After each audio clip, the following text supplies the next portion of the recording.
হাজার হাজার জামায়াতে ইসলামী এবং ইসলামী ছাত্র শিবির নেতাকর্মীদের পদচারণায় মুখর আমরা দেখতে পাচ্ছি রাজধানীর রাজপথ। আপনাদেরকে জানিয়ে রাখতে চাই, আজ বিজয় দিবস উপলক্ষে রাজধানীতে যুব ম্যারাথন আয়োজন করেছে বাংলাদেশ জামায়াতে ইসলামী, যেখানে উপস্থিত আছেন জামায়াতে ইসলামীর আমির ডক্টর শফিকুর রহমান সহ জামায়াতে ইসলামীর যে কেন্দ্রীয় নেতৃবৃন্দরা তারা। এবং আপনারা দেখতেই পাচ্ছেন রাজধানীর সোহরাওয়ার্দী উদ্যান থেকে শুরু হওয়া এই যে যুব ম্যারাথন, এটি শাহবাগ হয়ে, কাঁটাবন হয়ে, তারপরে এলিফ্যান্ট রোড হয়ে, একেবারে সায়েন্স ল্যাব হয়ে এই যুব ম্যারাথন যেটি রয়েছে, যেখানে উপস্থিত আছেন জামায়াতে আমির।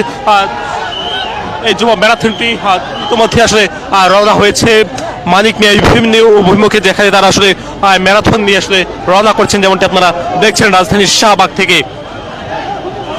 দর্শক জানিয়ে রাখতে চাই, মূলত 16 ডিসেম্বর অর্থাৎ বিজয় দিবস উপলক্ষে জামায়াতে ইসলামীর উদ্যোগে আজকের এই ম্যারাথন, যেটির নাম দেওয়া হচ্ছে যুব ম্যারাথন। এই যুব ম্যারাথনটি আমরা দেখতে পাচ্ছি জামায়াতে ইসলামীর আমির ডক্টর শফিকুর রহমান সহ অন্যান্য যে কেন্দ্রীয় নেতৃবৃন্দরা তারা উপস্থিত আছেন।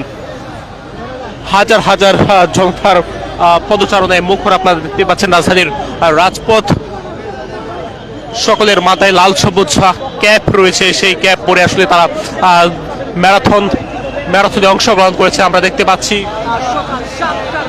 সকাল 7টা থেকে শুরু হওয়া এই যে যুব ম্যারাথন, সেটি ইতিমধ্যে আসলে শুরু হয়ে গেছে। দর্শক দেখতেই পাচ্ছেন কয়েক হাজার নেতাকর্মী জামায়াতে ইসলামী, ইসলামী ছাত্র শিবিরের তারা মূলত ম্যারাথনে অংশগ্রহণ করছে।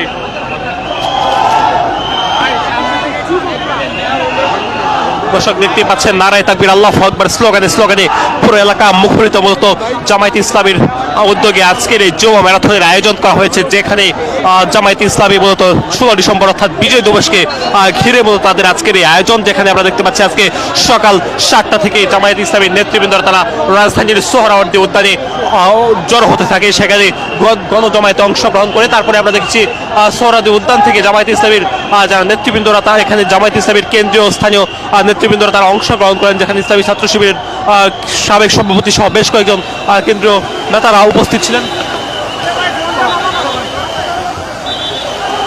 দর্শক দেখতে পাচ্ছেন জামায়াতে ইসলামীর আমির ডক্টর শফিকুর রহমান বাংলাদেশের জাতীয় পতাকা হাতে তিনি গাড়িতে চড়েছেন, এবং তার পিছনে আমরা দেখতে পাচ্ছি কয়েক হাজার নেতাকর্মী।